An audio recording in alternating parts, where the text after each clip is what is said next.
Hello and welcome to the MMQB NFL podcast. I'm Conor Orr. Albert Breer is here. Albert is in the beautiful Residence Inn. We were just talking about all the meals that he makes in that big built-in kitchen there. It's Got you the know got the microwave over here, a stove top. You can actually probably put two frying pans on that, not just one, but two. Got a dishwasher, fridge, freezer, all set. I could live here for a while. I remember my wife like talking up the residence and being like, it's a cool place, if we're on vacation there and we don't want to go out, we can make dinner. And I was like, if I'm on vacation and I'm making dinner, then I'm not on vacation. And Right.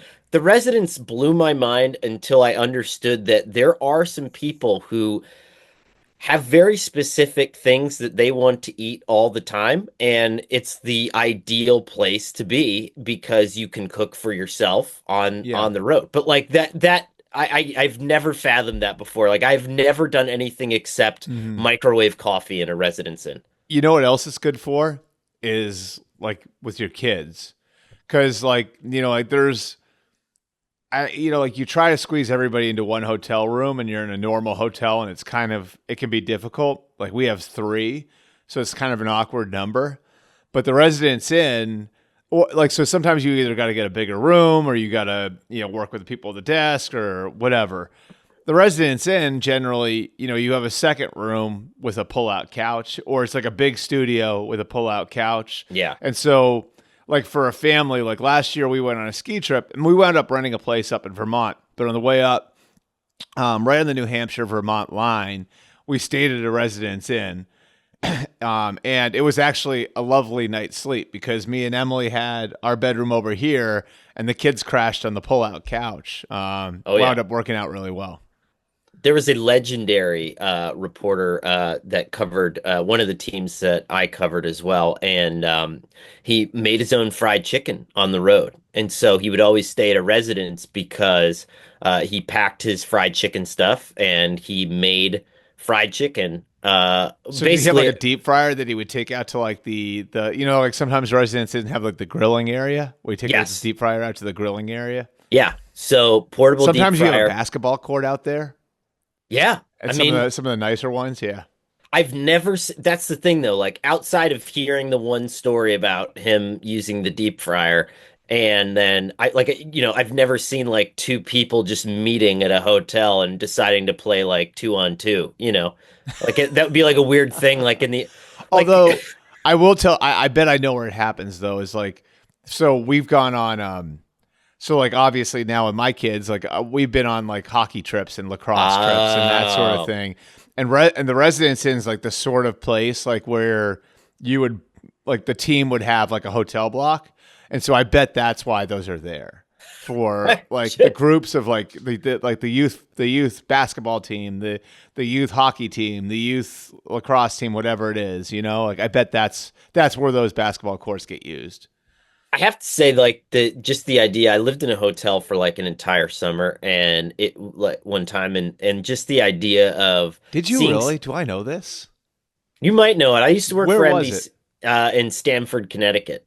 I was working for NBC for a college summer thing. I got the job late, and there was like nothing. Like you couldn't rent an apartment. There was no short-term rentals, and so um, my dad was like, "Let's just," we ended up getting like a better rate from a Holiday Inn than we would have, for um, trying to rent an apartment or something like that. And See, Airbnb didn't exist back then. So, like that would be like what would like the pluses and minuses. I always thought about what I would say, like coaches do that a lot, right? Like so you hear the stories about how coaches have to stay in hotels yeah, for like 3 or 4 months before their families move to whatever city it is. I always like whenever I talk to those guys about it, I'm always fascinated by it because I think there are pluses and minuses, right? Like the plus, like you come home, your bed's made, your every day. room's clean every Hmm. day, right? Like so that's a plus. You have services in house, like Hmm. like you might have a restaurant in house. Like what would you say the pluses and minuses are? Oh man, I mean, it was awesome. Again, you come home every day, your bed's made. I'm trying to think. Like I got the TV jerry rigged so I could hook up my PlayStation.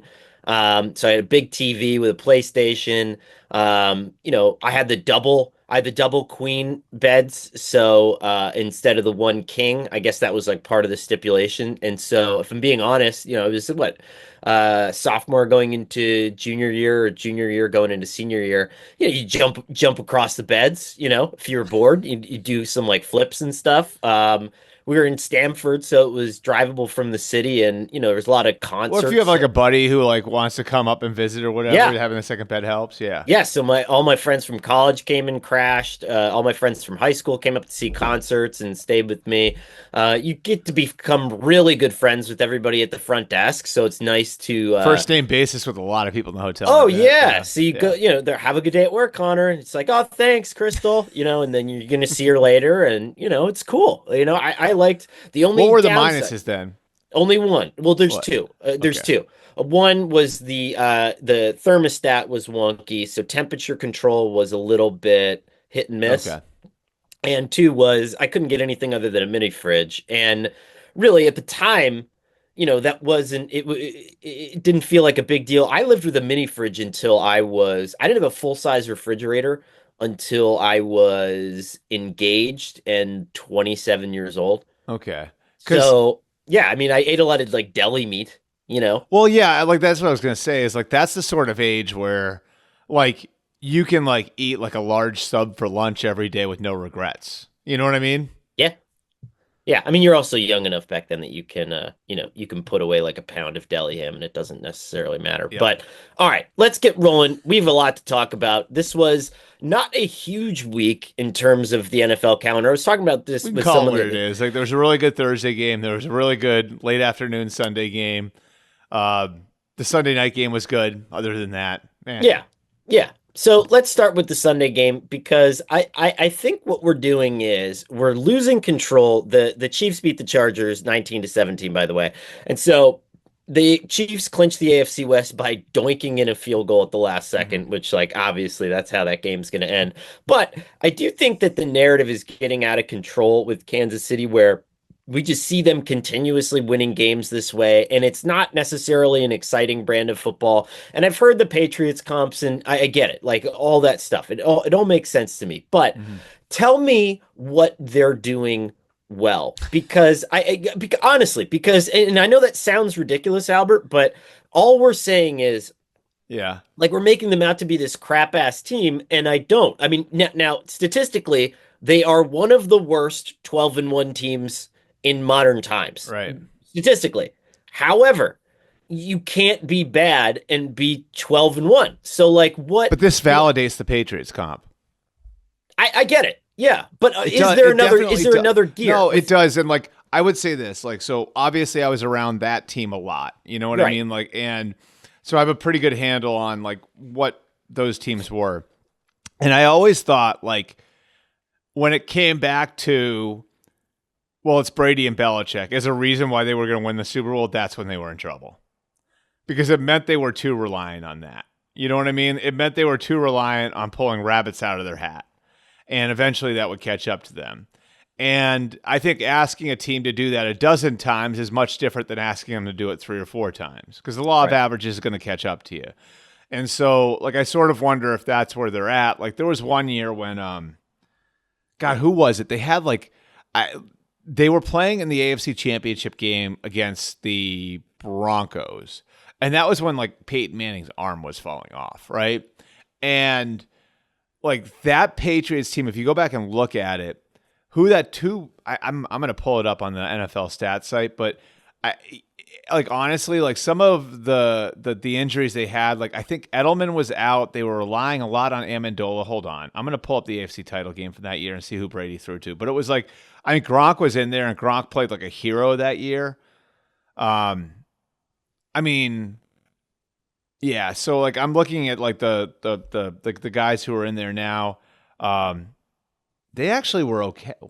Maybe I have the year wrong, but there was a year where it was like you're throwing to like Blair White might have been on the team. I can't remember, but it was one of those, And then there was the year a few years before that where Edelman was playing defensive back, and I think you have these seasons for these teams that are in this spot where it's like they're still good enough in the regular season to get through, but is it going to catch up with them eventually in the playoffs?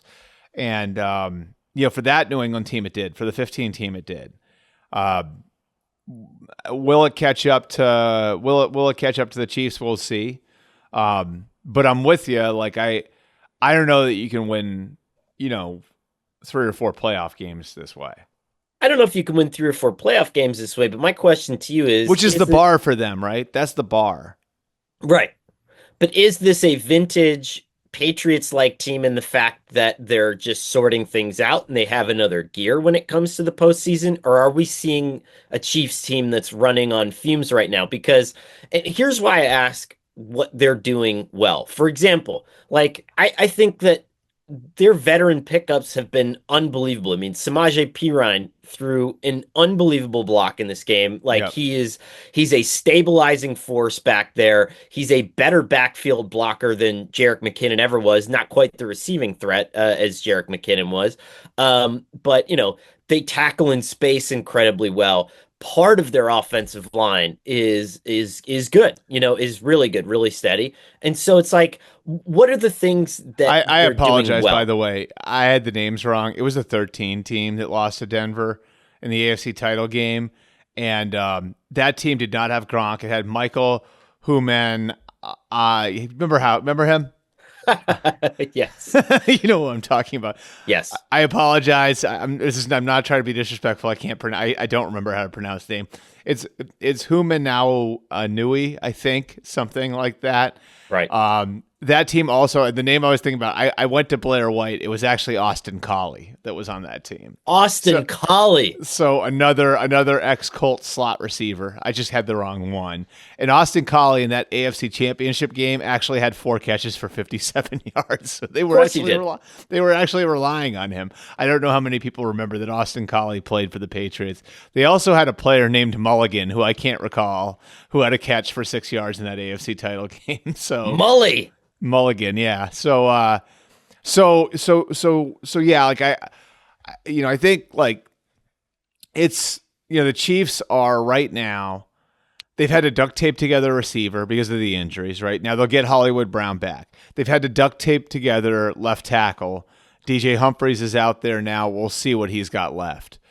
On defense, they've had to duct tape together corner outside of Trent McDuffie, and they had offered a 3rd-round pick for Marshawn Lattimore. They don't wind up getting him. So you look over the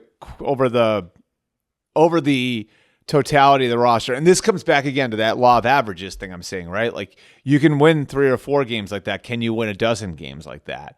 Can Right. you win 3 or 4 games like that in the playoffs if that's your margin for error? And then it's like like from a roster standpoint, it's like maybe you can spackle the left tackle situation together or the receiver situation together or the corner situation together. But can you do all of those things at once? And Last that's night, that's a harder thing. Like it's harder when you're asking to sort of mask these deficiencies all at once. so last night we had, DJ Humphries who gave up a ton of pressures. Mhm. I think what we're seeing And to be fair, he's still kind of getting himself back into game shape. So like I think we have to be fair about that part of it, right? yes, for sure. But to me, what we have here is vulnerabilities that make them less like the Patriots and more like the Chiefs team that just lost to the Buccaneers, right? Mm-hmm. Remember that, right? Like we were like, hey, this offensive line might not be good enough. Hey, this O line might not be good enough. And then in the Super Bowl, Todd Bowles Mahomes just, gets murdered. they have pinned their ears back and they just let it rip. But like, look at, outside of I'm trying to go back on their schedule. They lose to Buffalo. Uh-huh.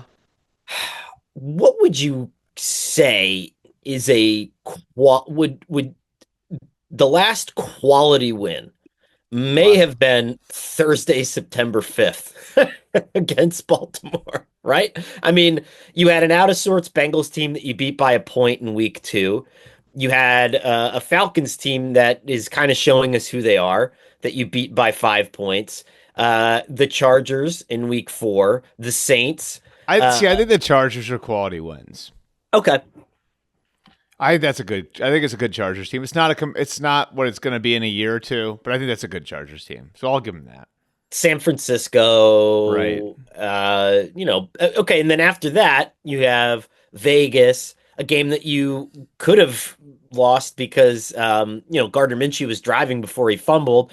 You have Tampa Bay that you won in overtime. Overtime. You have Denver you won because you blocked the kick at the last second. You lose by 9 points to Buffalo, which is by far the best team on your schedule to that point. You beat Carolina by a field goal, again, needing some last minute theatrics. Las Vegas needing some last minute theatrics. Los Angeles needing some last minute theatrics.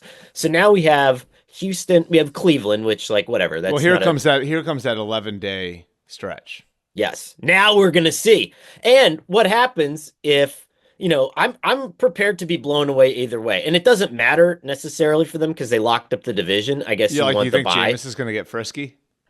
I mean, Jameis is the Browns to me are not a serious thing. Like I don't treat the Browns like a serious football entity at this point. So I'm looking more ahead to December 21st, December 25th. Show me what you got, or is this team going to See, kind of that's the pack it thing, away? though. Is like They already like won the I'm so, division, so it doesn't I matter. wonder, are the Texans like a fake tough opponent? Probably they're like You know what I mean? SMU, Huh? in the college. They're like SMU in the college football playoffs. It's Yeah. all bluster. But all right, let's before we go, just on the Chargers front. I mean, to not have Lad McConkey in this game was ruled out as a game time decision. Hmm. I thought this was a pretty good overall performance, and the big thing here is Herbert was bothered by this defense in the first half and came out and actually had a really good second half. Quentin Johnston was holding on to the ball in this game, and he got some plays where he was running in space. And, maybe he's never that consistent down to down player, but those are the games where you're like, okay, I I have a take on the Chargers. I'm just looking at their schedule right now, and as you were talking, I kind of came up with it in my head. So I'll take it out of the garage and for a test yeah, drive with you here. yeah, The Chargers play to their potential every week. almost. Yeah, I I mean, would look say at their that. pull up their schedule. Gotta get it in the Google machine here. I mean, honestly, so they beat the Raiders by 12. They beat the Panthers by 23. They lose by 10 to the Steelers. They lose by 7 to the Chiefs. They beat the Broncos by a touchdown. They lose by to the Cardinals by 2 on the road. They beat the Saints handily. They beat the Browns handily. They beat the Titans handily. They outlast the Bengals. Yeah, They lose by 3 to the Ravens. They beat the Falcons on the road in a tough game on a turnaround, like East Coast, 10 a.m. Pacific time on a short week off an emotional game, Thanksgiving week with Jim's brother. And then they go toe to toe with the Chiefs at Arrowhead. yeah. I think you They could play say to their that. potential every week. They left it all out on the field. And now you get New England and Las Vegas to end the year, and Oh you already wow, yeah, they're have. set up. They're gonna get in, huh? I mean, they're gonna. I mean, you would think they're gonna have at least 10 wins, and Tampa Bay and Denver are gonna be like this. That Tampa Bay game on the 15th is sneaky good That's a because big game for both both of those teams. teams need it. Yep, both of those teams need Yeah. it. All right, so let's put a bow on Sunday Night Football. It was always good to see hear Chris Collinsworth being like unbelievable when the kick doinks in, and you're just like, all right, it's time to go Didn't to that bed. did, like just one last thing? That kick did that not look like the most intentional bank shot like you've ever seen? Are you back on the red pilling Chiefs? No, I mean no, but it looked like he was aiming. Like it's just the way it hit the cross, the way it hit the upright. Like it looked like it was like it looked like he was aiming for it. Like if you were, I'll put it this way: if the kicker was aiming for the upright, like that's what the kick would look like. I think it was like the coolest, like because normally like doinks look like sloppy and everything. Like that actually looked like he was trying to do it. It did. It did. It was cool. And, obviously the scriptwriters love the Chiefs. So, what is Underdog? Underdog is the place to play if you're a sports fan looking to win money while watching sports. With over 5 million happy players and $2 billion won, Underdog makes it fun and easy to cash in on all your favorite athletes' performances. Just call your shot by picking higher or lower on 2 or more players' stats. Underdog is for everyone, so you can make a play with only $1 or go big and win up to 1,000 times your money. So turn every touchdown into a win with Underdog. Underdog is the best place to cash in on all your takes this football season. Which players are going off? Which ones are ice cold? Make your picks in just a few taps and turn your sports opinions into real money. Try Red Zone Rush, a game that you're not going to find anywhere else. Just pick whether or not a player will score a touchdown by swiping right for yes and left for no. It's as simple as that. Plus, your entry will be automatically boosted and you'll get a 51% profit boost when you play. Join over 5 million fans that are already playing on Underdog with their Pick'em game, and you could win money by making entries with your favorite players. Underdog is the best place to play Pick'em, so sign up now and deposit using promo code MMQB to get up to $1,000 in bonus cash instantly. Now, I'm not a gambler, but I have friends who are on Underdog, and they love it because it's easy. You don't have to learn about all the jargon. You don't have to learn about overs and unders and stats and all this kind of different stuff. You can just pick higher or lower. You can just pick whether or not a team's going to score or not. It's a good intro app. Download the app today and use code MMQB to get up to $1,000 in bonus cash instantly. That's MMQB for $1,000 in bonus cash instantly. Every player, every touchdown. Just select higher or lower on Underdog. You must be 18 years or older, 19 in Alabama and Nebraska, 19 in Colorado for some games, 21 and older in Massachusetts and Arizona, and present in a state where Underdog Fantasy operates. Terms apply. Void in Colorado. Are you concerned with your play? Call 1-800-GAMBLER or visit ncpgambling.org. In Arizona, call 1-800-NEXT-STEP or text NEXT STEP to 53342. In New York, call the 24/7 Hope line at 1-877-HOPE-NY or text HOPE-NY. That's 467-369. Los Angeles Rams in what was probably the game of the week, and I don't know why it didn't have the heft. Maybe the for game me. of the month. That was an awesome game. I know, it was an awesome. That saved a bad week. It did save a bad week, but are you with me? We're not still buzzing about it this morning. You know what I mean? And that's a weird thing because I felt like, but if the Bills had pulled it out, we would be. I think if the Bills had pulled it out, we would for sure. But the Rams win 44-42 over the Bills, and the Rams are creeping right now, 8th seed in the NFC. That whole division, and we'll get to Seattle in a little bit, still up in the air. But this was a huge game on multiple fronts. Josh Allen became the first player ever to throw for 3 touchdowns and run for 3 touchdowns in the same game.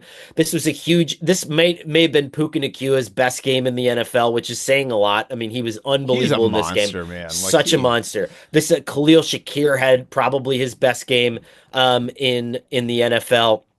And so you have all this going on, and I like when the defensive game plans kind of break down, and you have this sort of a shootout atmosphere where you're scoring at will. And Sean McVay was scoring at will to the point where there was that drive where Puka Nacua had the great sideline catch, and then McVay had a touchdown play drawn up for him. It was like a little jet sweep, but there was a timeout called, right, and the Rams... Then he flipped it.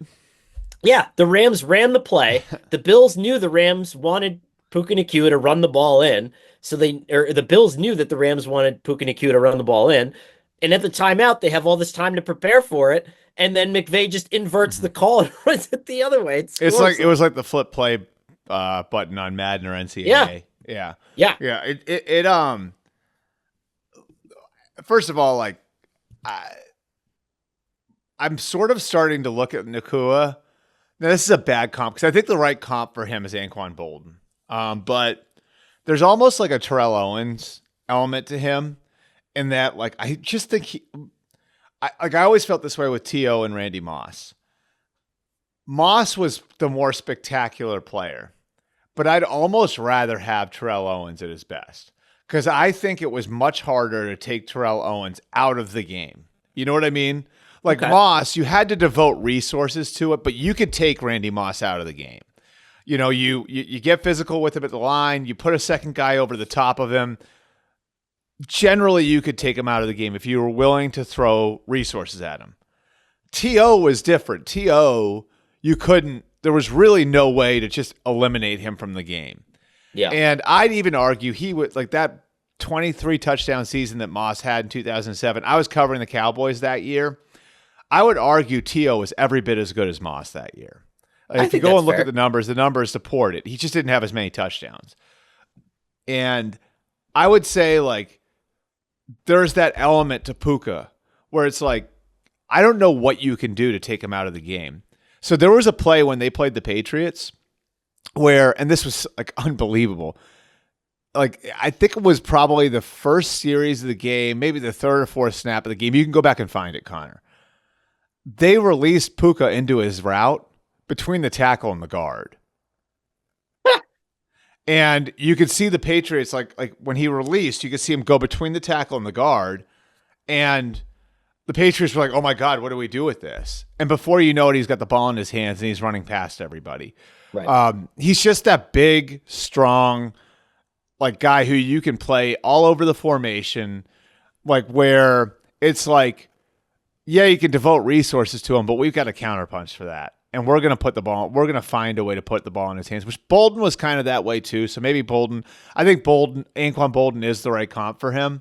And then the catch, I mean, where that looked like an optical illusion, like he was floating when he Ridiculous. caught that ball. Absolutely ridiculous. So I figured we got to give Puka his 2 minutes because he did score the game, not the game winning, was the game clinching touchdown, right? Yeah. He's just outstanding, and like him and Cooper Kupp are really hard to deal with in tandem. Cooper Kupp had a massive block on the touchdown too. Cooper Kupp had, that's what I was just going to say, had like 8 massive blocks in this game. And that has been how he's been in his career. And this is why when you wrote a whole story on that, right? Yes. And this is why I feel like when it came to the trade deadline, and there's revisionist history now, and everyone's talking about the Rams possibly trading Cooper Kupp at the deadline this past year when they were kind of having a down couple of weeks.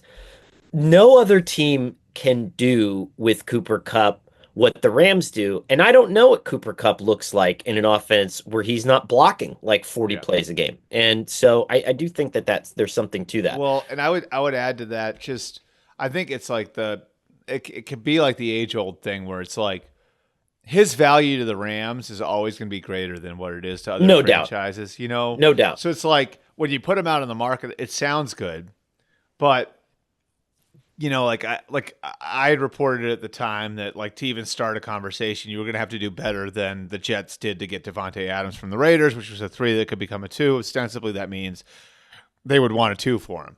If you're another team, you're probably not giving up a second-round pick for Cooper Kupp, you know? No.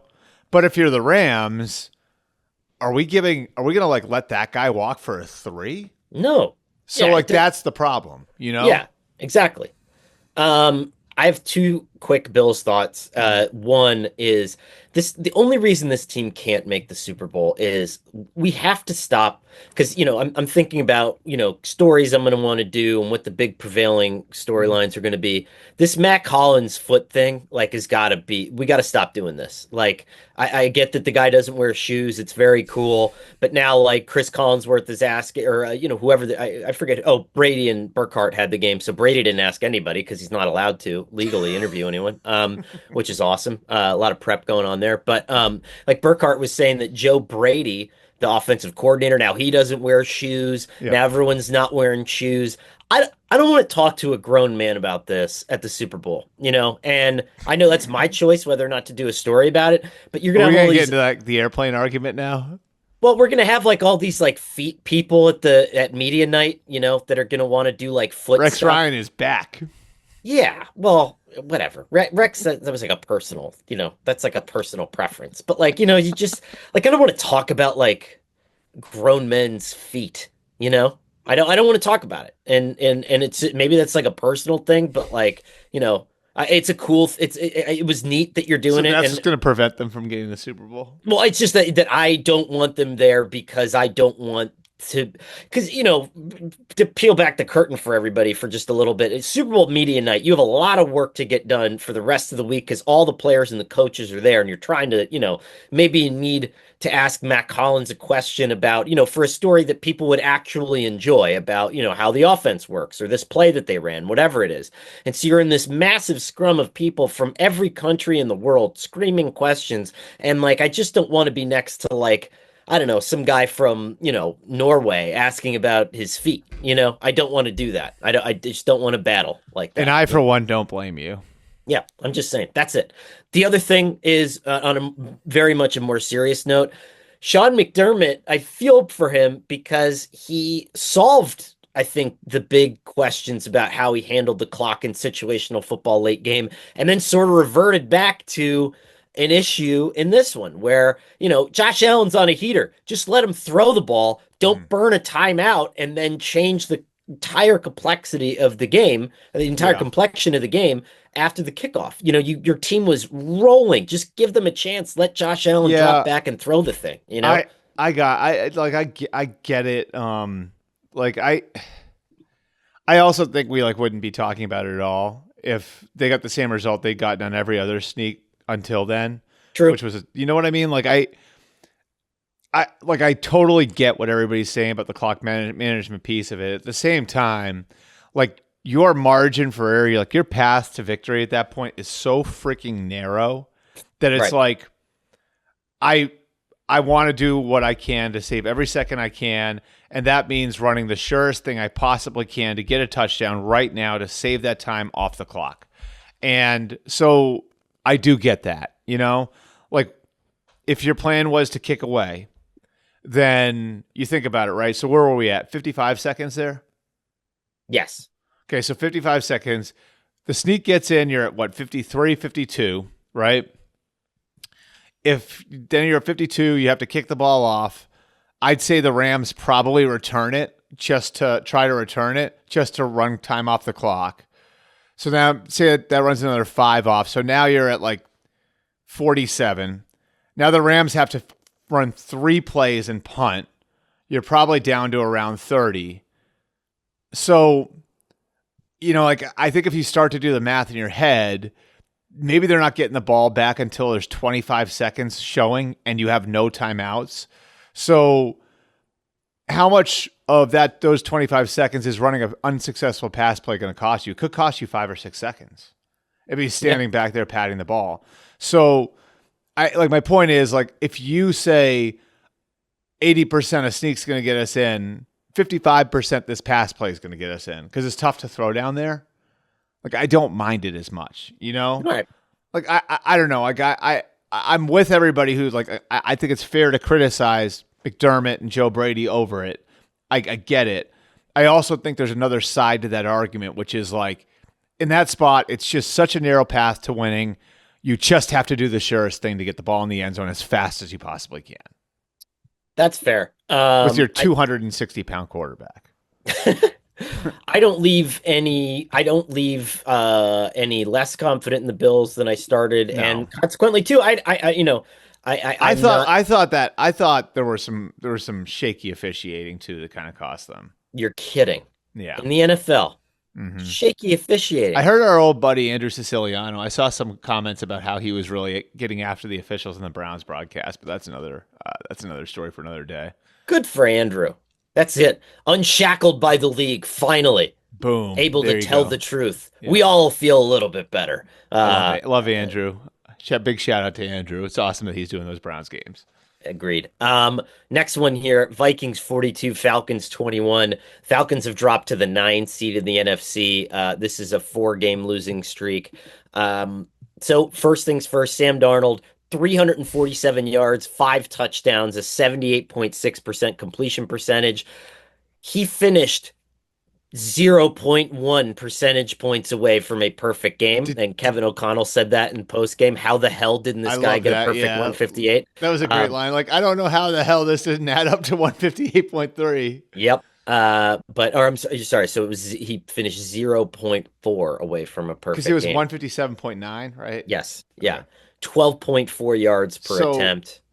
I got to go on a little bit of a rant in this one.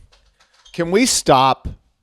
Please, can we stop letting that proverbial ghost chase Sam Darnold around? Can we stop talking about Sam Darnold like it's 2019 and he's on the Jets again and the other shoe is about to drop? Can we stop it? Because, dude, clearly, what we're watching here is a quarterback who's I'm not saying he's Josh Allen or Patrick Mahomes or Don't get me wrong. I'm not saying that. I'm not saying he's Joe Burrow. But he's a really good player. And I think what this is showing us is there was justification to taking him third overall. And maybe it's time after 13 games to stop talking about the guy as if like the whole thing's going to fall apart on him. 100% with you. I totally agree. Sam Darnold was ruined in air quotes. Yeah, I mean, he played for the two worst franchises in the NFL back Right. to back, the Jets and the Panthers. And we're looking around like, oh yeah, that's why this happened. I mean, the Now Jets have fired two coaches and two general managers since then. since Hmm. then. Yeah. Right. I mean, and then, like the Panthers have been the least stable franchise, I'd say, in the entire league over the last 2 years.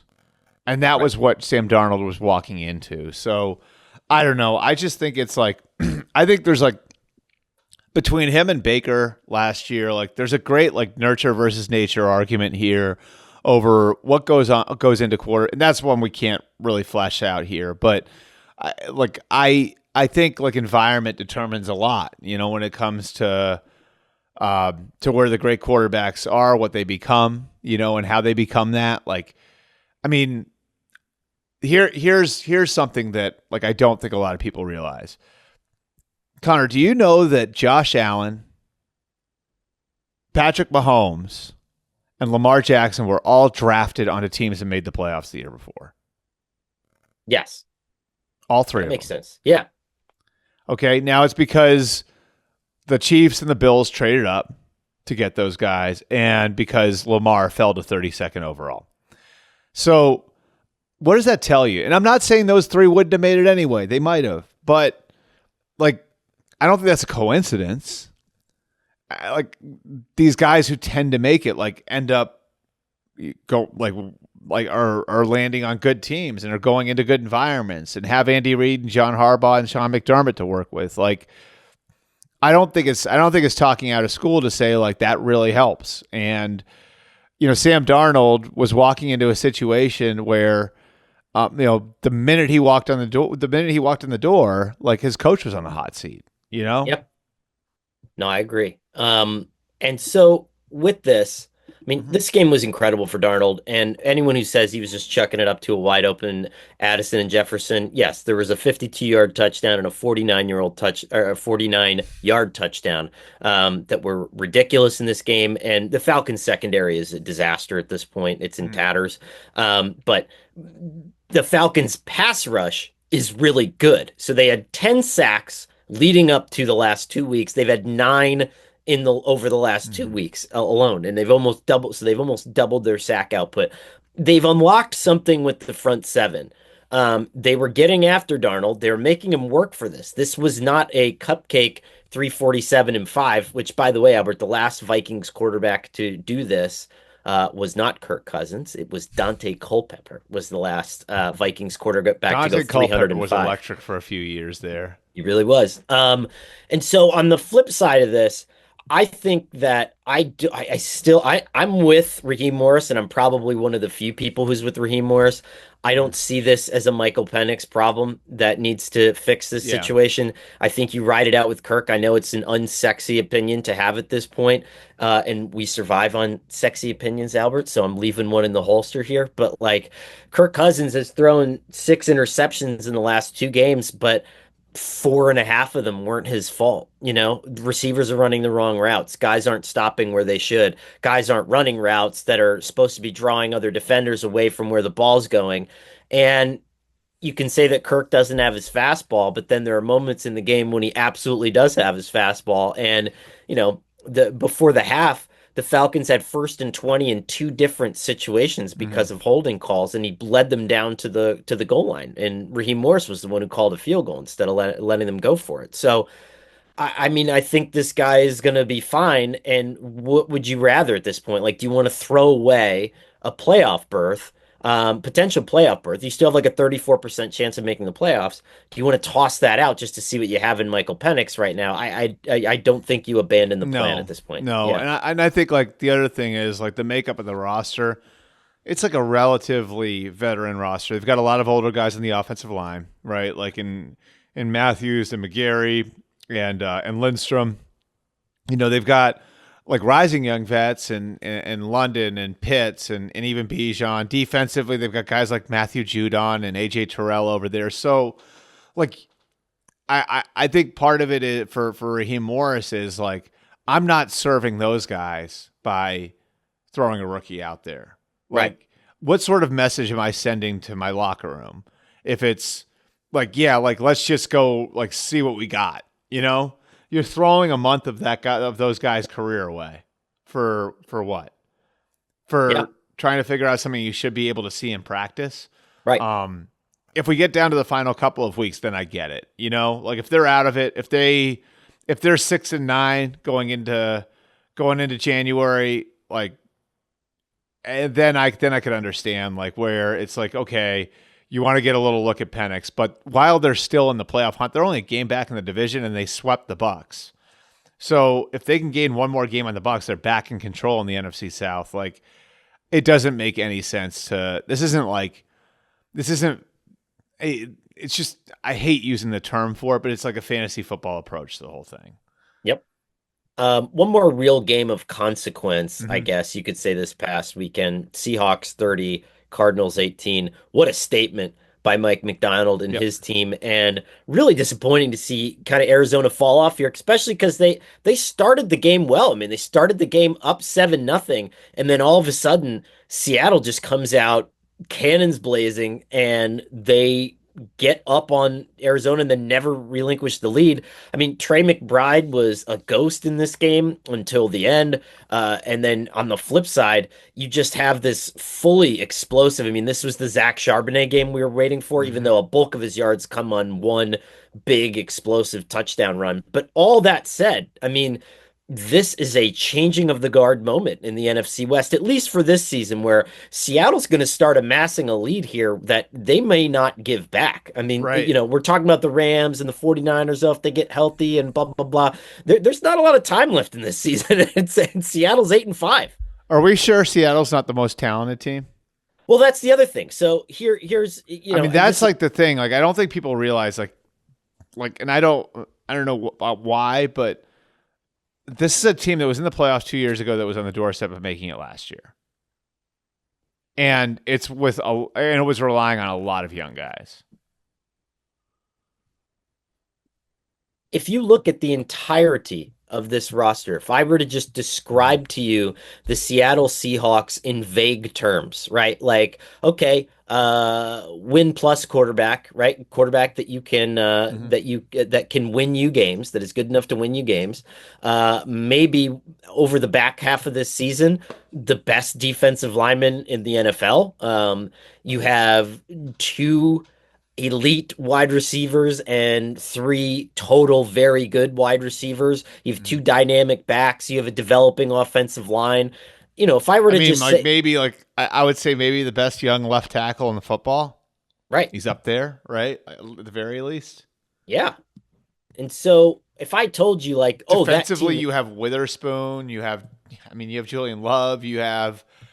There's just good players all over the place. I think Murphy's going to be a really good player. Their rookie, who they got in the middle of the first round. Like, I don't know. Like, I think like they really leveraged the Russell Wilson trade into quietly rebuilding that roster.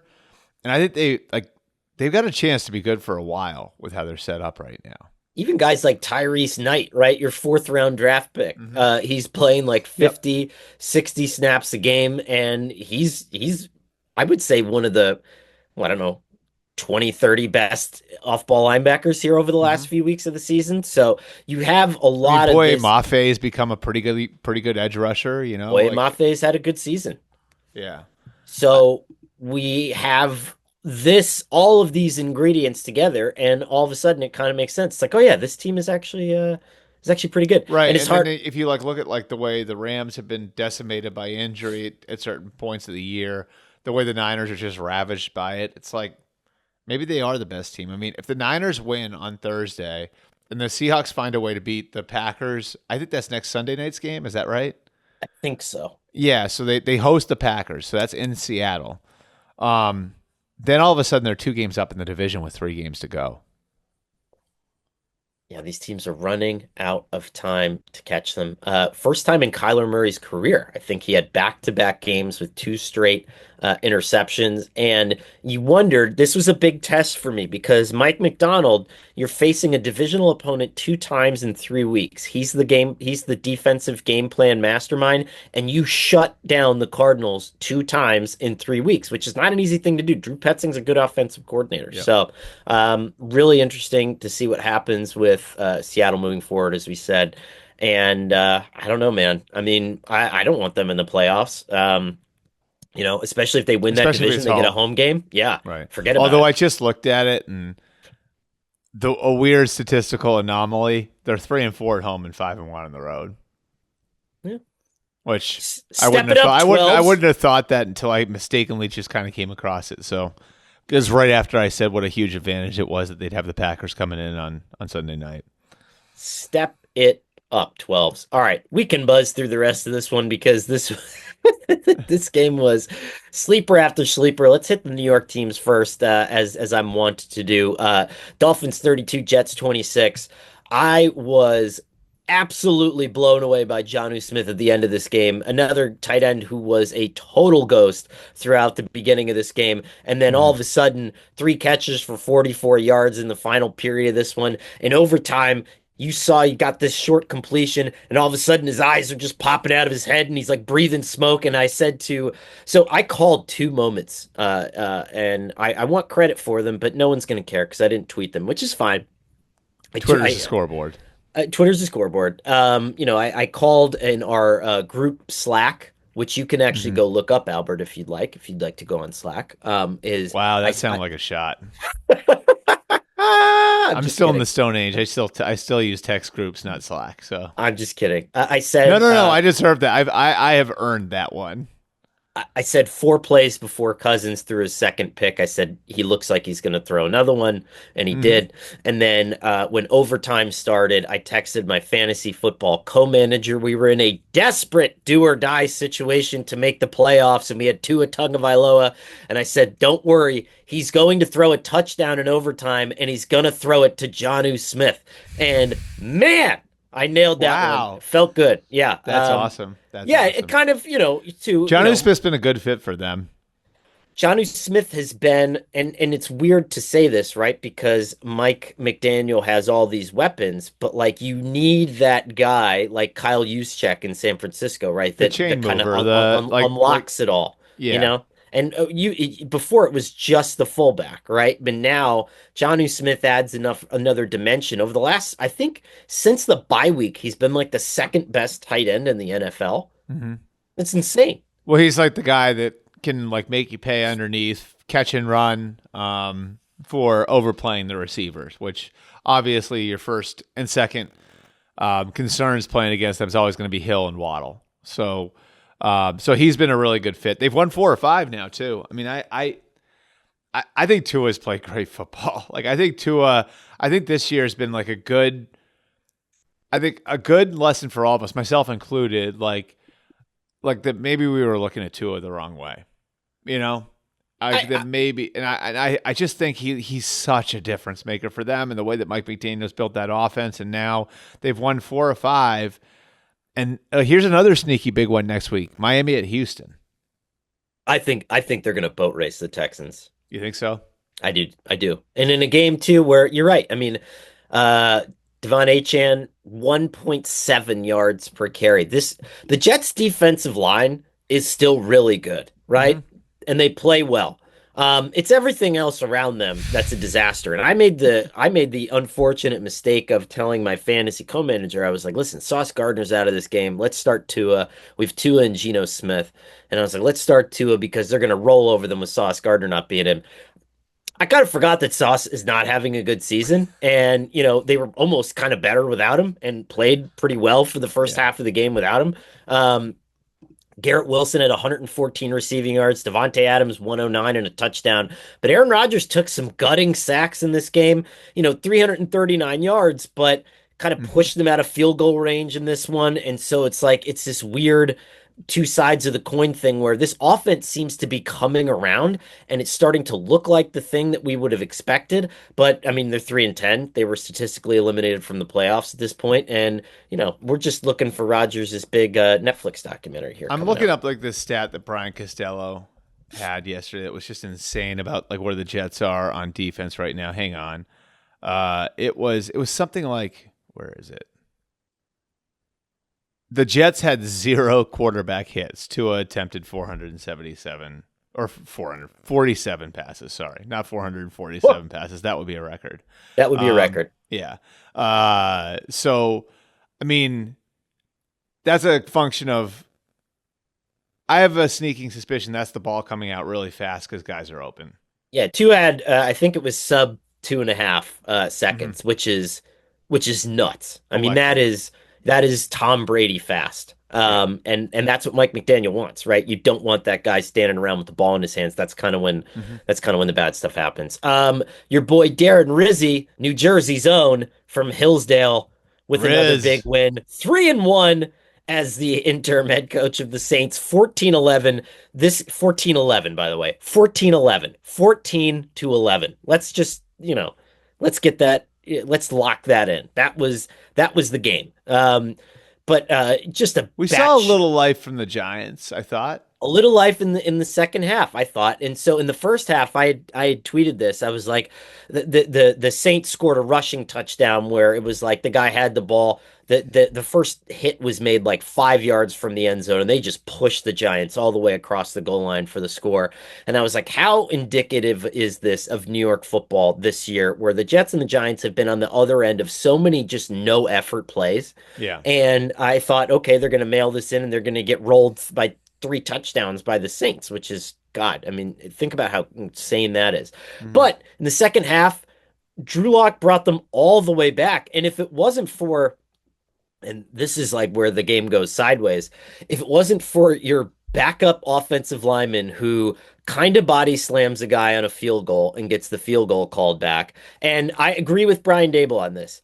It was a clean block, and then you're kind of trying to catch him because he's literally in your arms. He kind of does the dirty dancing thing and jumps into your grasp, and then you kind of like he kind of Mm-hmm. disposes of him after that, which like it's not his responsibility to carry this 300-pound guy around, but because so he's on the radar there, and the Saints know this, and this was a good job by Darren Rizzi. So after you lose the field goal for that, and you have to punt at the end of the game, when the Giants are setting up for the game winner, the Saints overload the same guy, Mm-hmm. knowing that he's going to be hesitant after having the penalty called on him. They bum rush him and they block the kick, and so it's it's a gutting thing for Brian Dable, who I think if he had a reliable field goal unit, would have had an entirely different season. You would have beaten the Commanders twice. You would have beaten the Bengals. Mm-hmm. There's so many wins that you would have had with a reliable field goal unit. But I think the one thing that you can hang your hat on is if you're Brian Dable is like,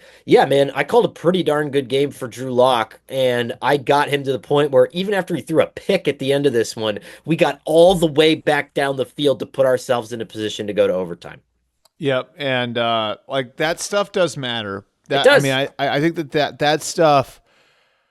Look, like I've been on the train all along that I think Brian Dayball and Joe Shane get a stay of execution and get another year. Like I think I that do too.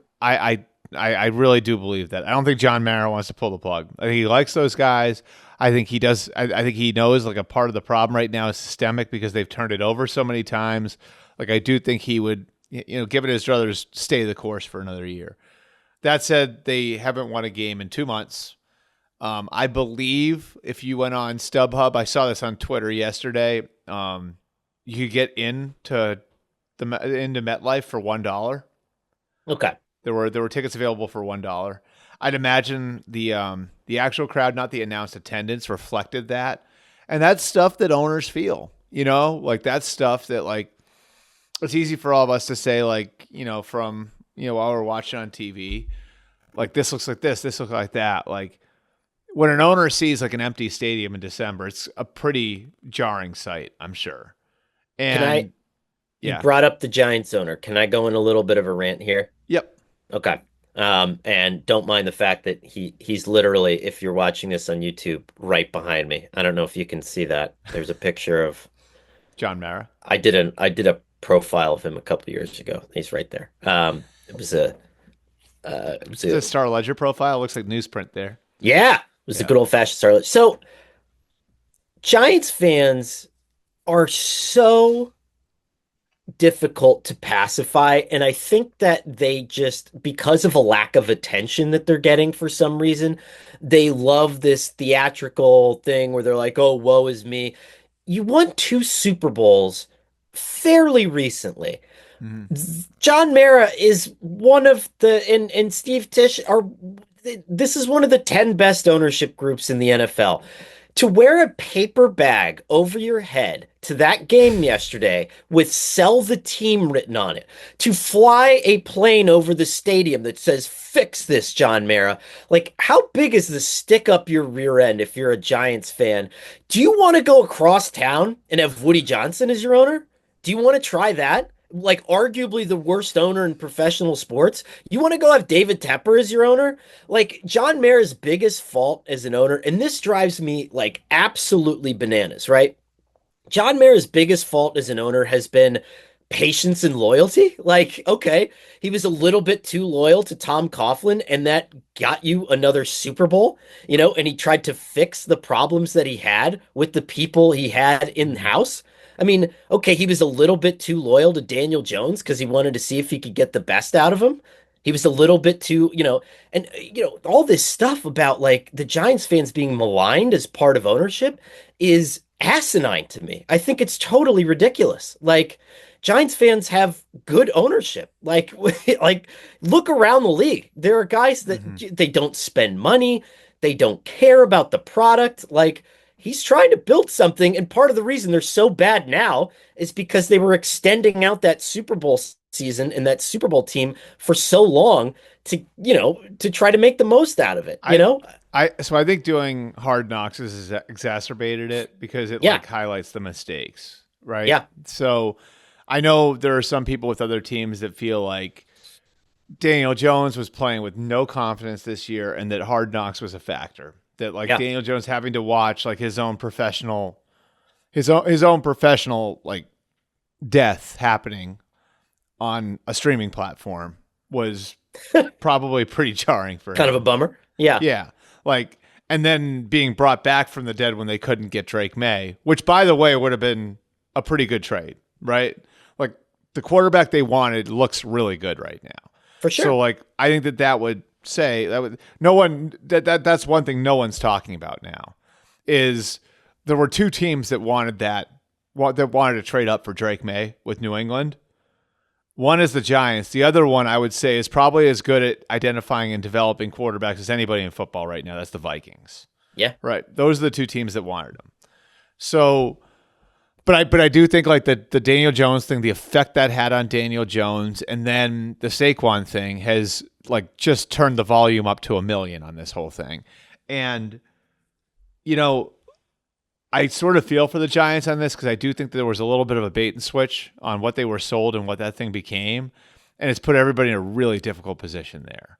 And like there's a reason why the offseason generally isn't the time when teams open their doors because sensitive conversations need to be had, sensitive decisions need to be made, and in the course of that, sensitive things are going to be said, and so you can hide some of it, but when NFL Films is there, and again, like maybe the parameters of things change, they're asking for 15 things, and well, we got to give them at least 7 or 8. And then things like the Daniel Jones thing comes out, things like the Saquon Barkley conversation come out, and on one end, you've got like a quarterback whose confidence looks like he was destroyed, who had to hear all these things. On the other, you've got like frank discussions on Saquon Barkley, which at the time I think were fair discussions to have. Like, does it make sense for the Giants to be investing in a 7th-year running back given where they No. are in their team build? No. Like, Saquon Barkley makes perfect sense for the Eagles, 100%. It's a great sign. Howie Roseman should be considered for Executive of the Year for that signing. But the Giants aren't in the same spot the Eagles are. No, You know, like, so what makes more sense? Does it make more sense for the Giants to invest in the lines of scrimmage, or does it make more sense for them to invest in a running back based on where they are? totally agree. Saquon Barkley So, would have been nowhere near an MVP candidate in New and I York this year. actually think, and like, I actually feel like, and I know this is the lightning round and we're completely blowing it again. So that's on me and you, Connor. I think we can fall on the sword on that. But like, I do think that like going into next year, they're not in a horrible spot. No, Like, look at their lines of scrimmage. Okay, you got Andrew Thomas coming back at left tackle, one of the best young left tackles in football. You got and Malik, probably not Evan Neal. yeah, Evan Neal. Like, I think it's fair to give up hope on him. Right. But then Malik Neighbors at receiver, right? Deontay Banks is like, we'll see at corner, but that's a premium position where you have a first round pick invested. And then on the D line, you've got Dexter Lawrence, who's damn near the defensive player of the year in a bad season, right? Like for the team, which is almost impossible to win an award like that in a year like this. Right. And then you've got two young edge rushers in Brian Burns and Kayvon Thibodeau. Like, they're almost at the point where they just need a quarterback, and then you're plugging in the rest. I'm with you. So I'm absolutely with you. I don't know. Like, I don't think Joe Shane and Brian Daboll have done as bad a job as everybody's making it out to be. And I think Hard Knocks has amplified a couple of things that are just low hanging fruit. I think they deserve another year. Now, they should be on the hot seat going into next year, no question, but I think they deserve another year. Sell the team. Idiots. Go ahead and get bought by a venture capital group and then just have that thing gutted. It's Well, absolutely ridiculous. What would have happened if the Lions had listened to the fan base midway through the 2022 season?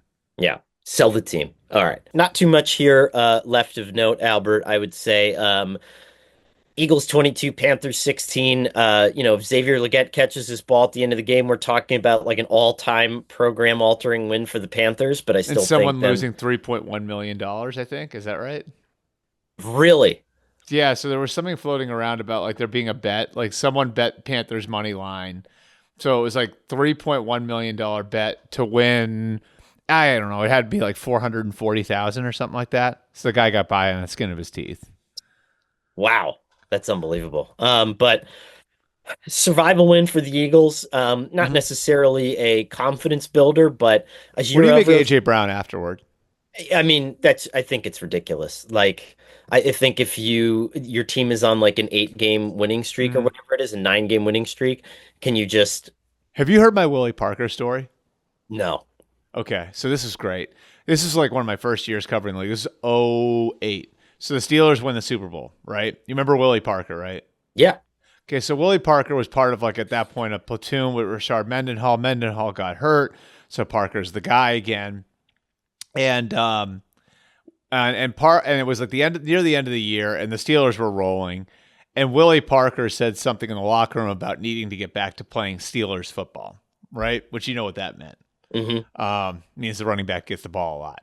So Mike Tomlin was asked about it, and his answer was something along the lines of, I don't know what Willie Parker's interpretation of Steelers football is, but every day when I walk in the office, I walk by 5 Lombardi trophies, not 5 rushing titles. I mean, This whatever. is sort of like the same thing, right? Yeah, if you're Howie Roseman, you have to expect it when you bring in sort of these Yeah. receivers with that kind of pedigree and that these guys want the ball and it makes sense. But like, I don't know, just sit on it, you know? Like, Yeah. you don't really need to bring it up. Just real Um, quick, like, so I think the Eagles will be fine. Like, Dave Canales deserves some credit. Like, they are, look, like, I'm not saying they're going to become the Lions or the Niners, but like, I always go back to those, like, the early days with the Niners and the Lions, like, when, like, you could see like an identity starting to form and you could see the way a team was playing, and no, they weren't winning yet, but it was sort of coming. And I think Canales deserves a lot of credit for riding out. Like, I was wondering earlier in the year, like, is this a one and done? And now, like, I think you're seeing like just real tangible signs of progress and where they are. yeah, I mean, Every week against the they're in it. Saints, he hits a go-ahead touchdown. Against the Chiefs, in the fourth quarter. He hits a game-tying touchdown and a two-point conversion. Against the Bucks, he has a 60-yard go-ahead drive for a touchdown. Like Bryce Young is ripping it up. Mhm. Go-ahead touchdown. He had one dropped in this one too. Yep. So it's like, I don't know. I think the Panthers got something here. Steelers 27, Browns 14. I mean, Jerry Jeudy's the best receiver in the NFL since Jameis Winston took over, which is just such a weird, bizarre NFL storyline. Hmm. But other than that, I don't know. I mean, Pittsburgh won. They continue to win. Hmm. Russell Wilson, 158 yards and two touchdowns, sort of a nice, just tidy Yeah, I did what you taking needed apart to do. of, yeah, you did what you needed to do. This wasn't a mind blower. But here we are. I don't know. Steelers are 10-3, and the Browns are 3-10. Yep. One of them is paying $4 million for two quarterbacks, and one is paying $230 million for one that's not there. So, Yep. uh, it tells you all But you need. paying a lot less for one that's super entertaining as they lose. Fair enough. Tampa Bay 28, Las Vegas 13, just as I predicted.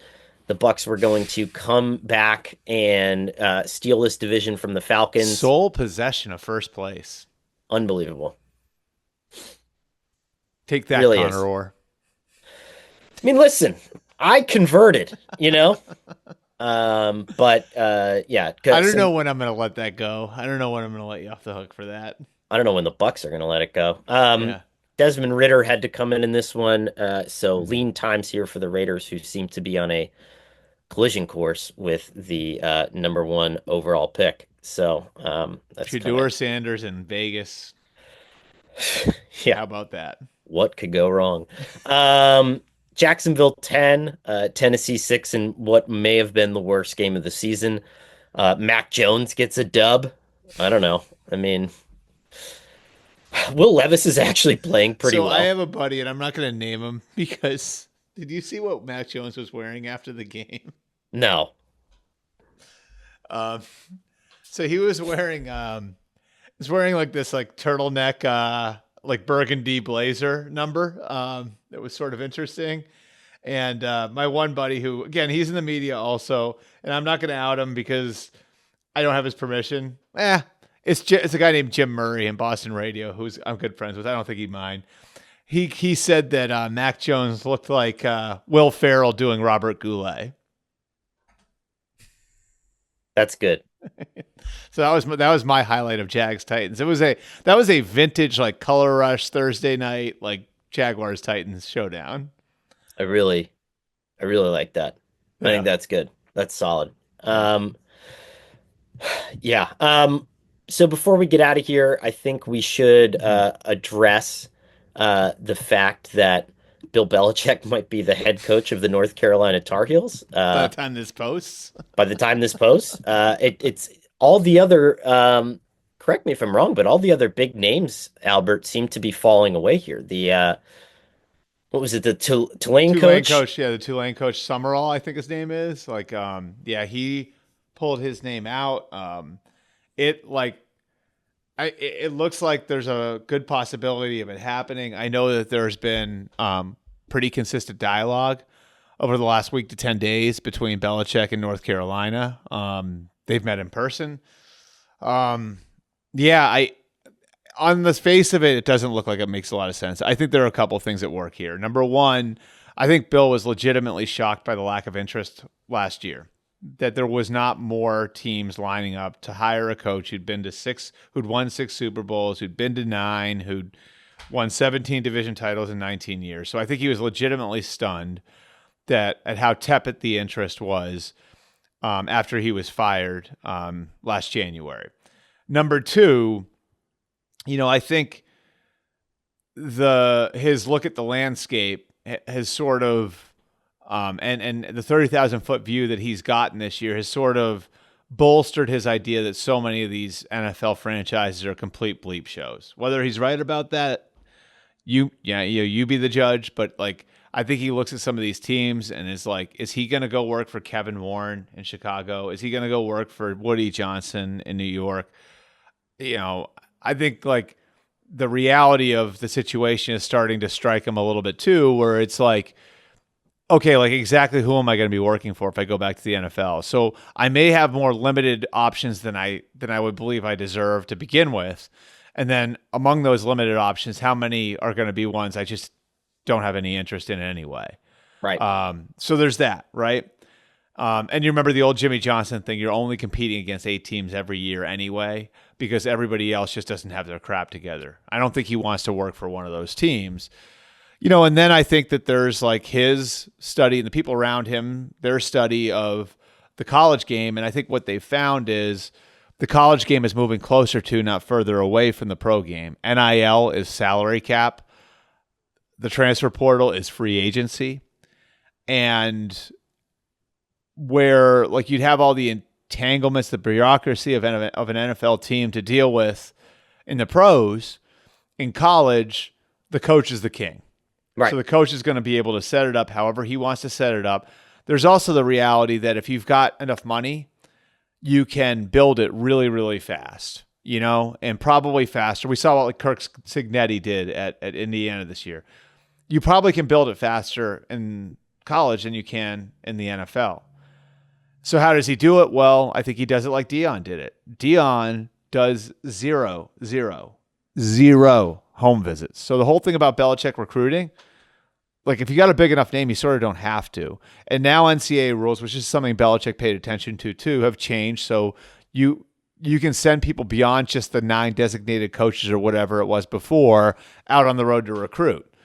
So now he can just use his name to recruit for him. So I think the idea would be the 3rd year, 4th year, 5th year player who doesn't like his draft position, who's in the transfer portal for that reason, they'll come to me because I'll be able to tell them this is how you're going to get to the NFL. This is what I think of you as an NFL prospect, and I will turn you into a better one. I think on paper it makes a lot of sense. Yeah. Now, does he do it? I think his preference is still the NFL. And I think the perfect situation in the NFL would be his number one choice. I think the problem for him right now is skepticism that number one choice doesn't, that perfect situation just isn't going to exist. And the timeline screws it up too, because as it stands right now, the NFL, and this has changed over the years, the NFL and college hiring cycles are on completely different timelines. I mean, the transfer So that's portal, my download. Sorry for being long-winded, but that's my download on my thoughts on it. I mean, the transfer portal opened today, right? Like as we're talking. Yeah. So Mm-hmm. North Carolina wants to get that done. And man, I wouldn't. It kind of sucked though, wouldn't it? Don't It you want to would. see him? Don't you like, just from our standpoint, like, don't you want to see him take another run in the league and see what it looks like? I do. Yeah. Yeah. Yeah, for sure. The reality of the situation just might not match it. And good for him, man. He gets to go be the king of, king of Chapel Hill. It's a beautiful place. Probably get a nice house on campus somewhere. I don't know. Get to go to the student union. There's some low hanging fruit just hanging right there, Connor, that I don't know that we should pick at that. So I Nope. think we could just leave that alone, right? I think we are It's out just of sitting time. right there, and like I probably shouldn't grab it. I think we are out of time. But thank you guys for listening. As always, thanks to Albert for being here. Matt and Gilberto are going to be with you on Thursday, and we will be back on Monday with another review of another great week of the NFL season. Thank you guys, as always.